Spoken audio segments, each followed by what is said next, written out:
Alors, Imam, je le disais, hein, nous serons déjà dans le mois de Ramadan.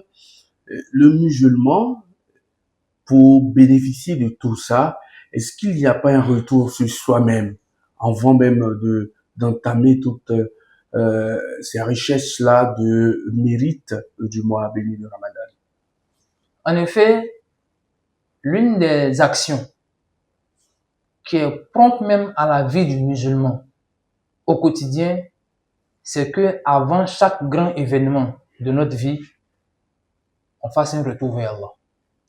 Que cet événement-là soit positif, malheureux, en bien ou en mal, mais avant chaque grand événement de notre vie, on décide simplement de faire un retour vers Allah subhanahu wa ta'ala. Et donc ce retour-là consiste simplement à demander pardon à Allah subhanahu wa ta'ala pour nos péchés. À lui demander pardon pour tout ce que nous avons eu à faire comme faute.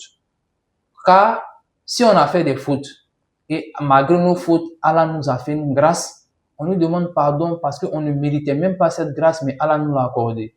Et si on a fait des fautes et qu'Allah nous a punis, cette punition-là, nous la méritons, dans ce cas, nous demandons pardon pour nos péchés. Donc, à l'approche de chaque grand événement dans la vie du musulman, il faut se repentir. Parce que, voyez-vous, il a été dit dans un hadith authentique, malheur à celui qui atteint le Ramadan et ne voit pas ses péchés pardonnés.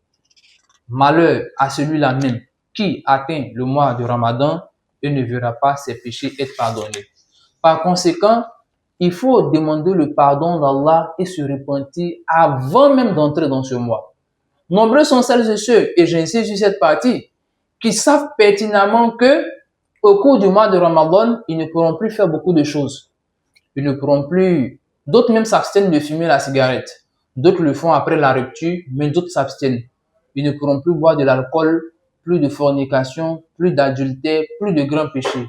Donc, la stratégie commune qui est connue chaque année, c'est de dire que, à l'approche du Ramadan, quand il reste quelques jours, profitons pour faire le dernier show. Subhanallah. Donc, le dernier show. Et jusqu'à présent, ça continue. Tout le monde dit, c'est le dernier show.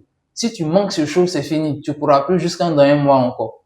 Et donc, au lieu de se repentir déjà de ce qu'il a fait comme péché, et il rentre avec sincérité dans le mois, lui, il est plutôt en train d'essayer de profiter de ses derniers péchés et à les reporter pour qu'il puisse les refaire après le mois de Ramadan. Ça, c'est une très grosse erreur.